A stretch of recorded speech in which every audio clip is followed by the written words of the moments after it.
Today on CityCast DC, so there has been a lot of controversy around DC's public housing agency, and our guest, Steve Thompson from the Washington Post, has been the guy uncovering a bunch of it. His latest involves the question of whether the city is overpaying landlords. He's here to explain why it matters to people on public assistance and also to anyone else in the DC housing market, too.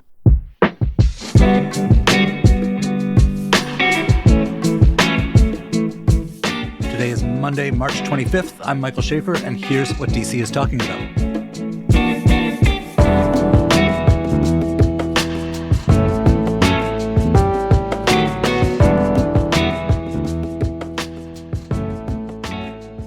Thank you for being here. Thanks for having me. All right, so last time we talked, last year, the federal government, via the HUD, the Department of Housing and Urban Development, was looking at DC's housing authority, its shortcomings, and now there's a new investigation which you've been reporting on. Can you explain the lay of the land to us? Sure. In 2022, we understood that HUD had done a review on the DC Housing Authority, and they were looking at all kinds of stuff. But one of the things they were looking at is what you call rent reasonableness, which is, how the housing authority was determining how much to pay landlords for holders of low-income vouchers. So this is just for folks who don't know. There's a class of folks who have these vouchers, and rather than going to a publicly owned public housing facility, they can take this onto the privately owned market, and rather than paying themselves, they are able to give this voucher to the landlord and get an apartment. That's exactly right. And what you've been reporting on is that the amount that the government is paying for these vouchers is way more than these landlords might charge if you or me showed up. Right. In many cases, that is true. And that's what we did a story on last year, which is, when we did an analysis of some of these payments, it became pretty clear that the housing authority was overpaying to the tune of millions of dollars a year. In addition to what they started in 2022, which really appeared to be looking at housing authority compliance with all these regulations, we have an investigation that HUD started last year at some point that appears to be focused on landlord compliance with these rules and regulations, because some of the onus is on the housing authority to make sure that they're not overpaying, and some of the onus is on the landlords to ensure that they're not overcharging. And it seems like, from what we can tell with some of the paperwork, that HUD has two separate inquiries into the situation. One is looking at compliance by landlords. The other is looking at compliance by the housing authority. In many cases, they were overpaying, which is a particular circumstance where a landlord could get, let's say, $1,600 on the open market, and maybe they could get $2,500 from the DC Housing Authority. So $900 more from the housing authority than they would be able to fetch otherwise. In many cases. And landlords had figured out, where they could do that and with what types of units, and were making businesses out of that arbitrage. You cite in your reporting this building. It happens to be near my house at 4801 Connecticut Avenue, where the housing authority has paid $2,648, including utilities, for a one-bedroom. And they recently advertised one-bedrooms for $1,700. That's right. And you could look at the records that go behind the rent stabilization system. Rent stabilization is something we have in DC where it restricts the amount that landlords can raise rent. So in some cases, that holds rents down. But what you can see in looking at the records around that particular building is that in many cases, at least, it is not rent stabilization that's holding it down. It's just the market that's holding it. It's what people are willing to pay that's holding it down. And what people are willing to pay for a one-bedroom there appears to be right around $1,700, which is what they're advertising. And what the housing authority has been willing to pay is, as you said, $2,648. So I might regret asking this question because I suspect the answer is fairly wonky, but how is this supposed to work? What are the landlords doing differently / wrong? Yeah. So, to try to answer that question, it might be useful to point out that the housing authority says they have fixed that process. What they were doing before middle of last year when they said they fixed it and what they're doing since then is a little hard to explain, but in just basic terms, it's almost like they were sort of ballparking by neighborhood what various types of apartments might be worth. So like in this neighborhood, a one bedroom might be worth this, and that's what we'll give you. What they are supposed to be doing and what they say they are doing now and what HUD requires you to do is to look at each unit individually and come up with what you think is a market rate or would be a market rate for that unit. And if you're a housing authority, you're not supposed to pay a landlord more than that amount. And yet they haven't been doing that. They haven't been doing it. Years ago, in what probably started out as sort of a well-meaning effort to save money, they started sort of ballparking these things by neighborhood. And that kind of morphed into a really haphazard method of setting rents by neighborhood. And some of those were accurate, some of those were high, some of those were low, but landlords figured out where they were high and where they could make money by leasing to voucher holders instead of market rate tenants, and were exploiting that difference in different pockets of the district.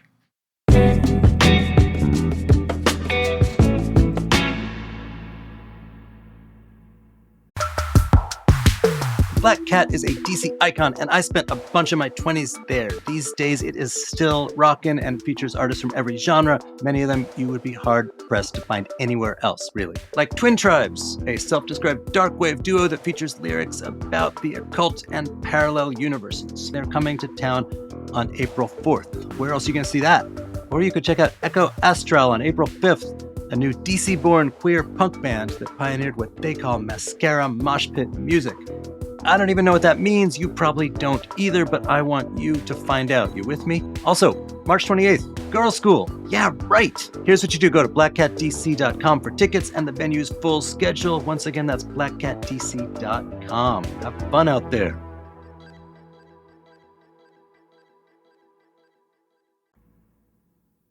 So, in addition to the waste of taxpayer money here, it seems to me one of the places where this kind of affects all of us. This is a city where famously that there's a dearth of affordable housing, not just for very poor people, but for people making middle-class incomes, young people starting out. And if they know they can get $2,600 from the city, why would a landlord want to make an apartment available to you or me? That's the big question. I mean, at the very least, they might tend to ignore a complaint or, a request from a market rate tenant because they might be happy to see that tenant go.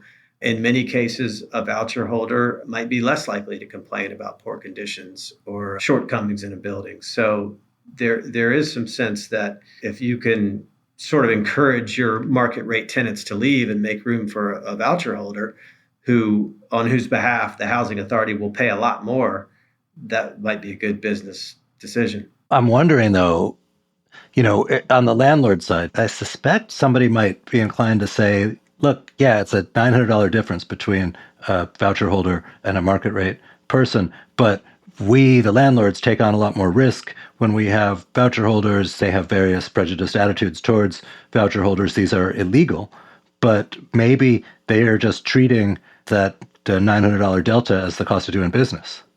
Well, and I think that's probably true in a lot of cases. And one thing to note is that a lot of the recent vouchers given out in the district in recent years have gone to people in the permanent supportive housing program. And this is a program that is built for chronically homeless folks who have any of various disabilities, but primarily have problems with drug addiction or mental health. And so, if you have a tenant like that who has special needs for intensive case management and they're not getting it, and oftentimes they don't appear to be getting what they need here in the district, the landlord has taken on a real special situation that they may not be prepared for, and that $900 delta, may not end up compensating them for.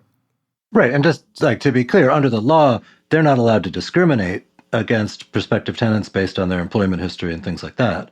But in the real world, that happens. That's right. Legally, they can't turn away somebody because of the source of income. Can't turn somebody away just because HUD or the housing authority is paying that rent. Practically speaking, they have a fair amount of discretion on who they're going to lease to and how much leeway they're going to give somebody as far as if there are paperwork delays, which is something that happens commonly when you're dealing with government subsidies. Sometimes the government can cause a lot of delays there in getting everything in order. And there's nothing in the law that says a landlord has to wait for all that and pass up a tenant who has the check ready to go.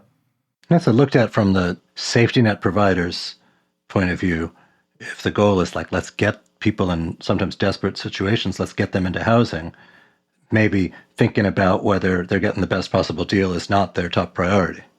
I think that's probably true. If you're a caseworker and you've got somebody that you're really trying to help and you want to get them into a home as fast as possible, the government's willing to pay more than the place is worth, so be it. That's going to make your job easier. And you figure you're probably helping somebody out by doing that. The downside to that and why HUD tasks the housing authority or all housing authorities with trying to prevent those types of overpayments is at the end of the day, you're trying to help as many people as possible. And, if you're to the extent you're overpaying, you're probably going to end up helping fewer people. So other than telling people to scour the apartment rental ads more carefully, is there an obvious solution here? To hear the housing authority tell it, the solution is what they said they have done and that they did last year, which is to implement what's called a rent reasonableness process. And what that means is basically that they're going to follow federal law and HUD regulations and look at each unit individually and do some kind of analysis to figure out what that unit might be worth on the private market and decline to pay more than that. And if that's what they say they're doing, that's what HUD mandates all housing authorities do. And if the DC Housing Authority is now doing that, then it's possible they have started to fix the problem. The DC Housing Authority, as you guys have reported, got a new head honcho last year. There was turnover in the face of some of these failures. What does this new investigation say about the management? Well, I don't know that we know yet how the new management will affect this. I mean, we do know that the new director has a lot of housing experience. The former director did not have housing experience. So, that's a positive sign to think that maybe the new director is going to approach this in a different, maybe a better way.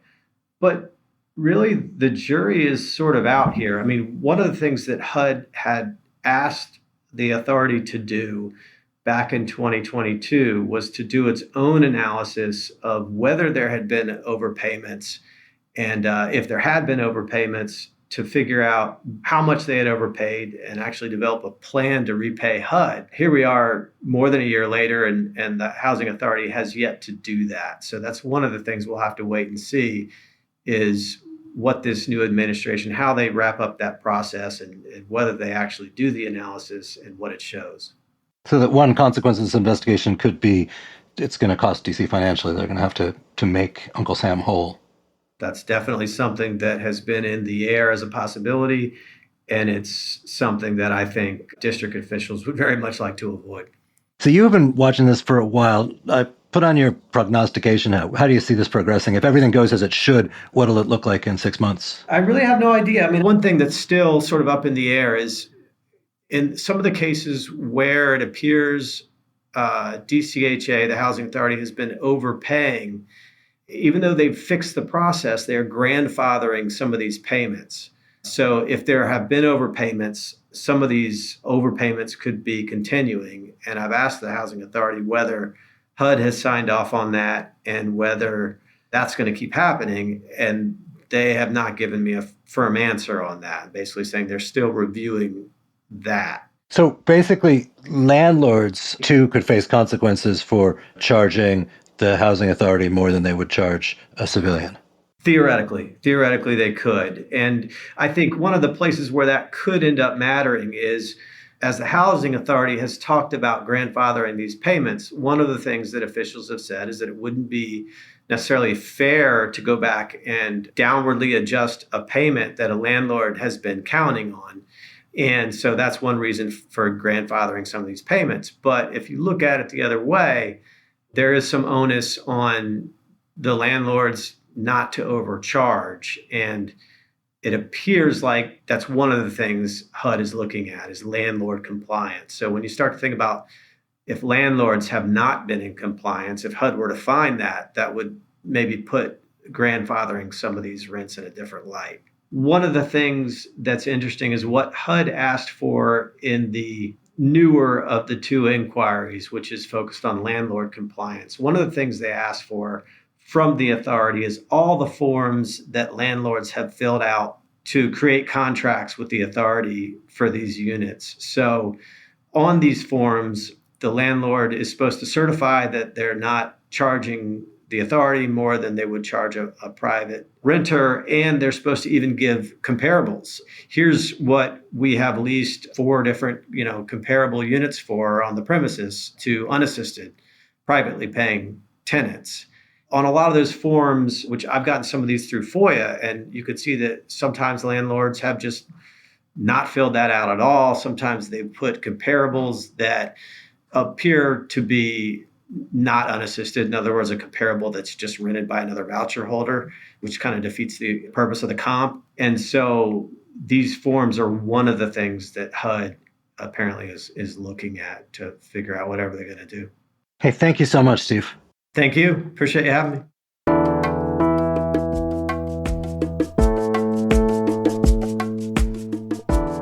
And that's all for today here on CityCast DC. If you enjoyed the show, why not tell a friend, rate the show, leave us a review, and subscribe to our morning newsletter. We'll be back tomorrow morning with more news from around the city. Bye.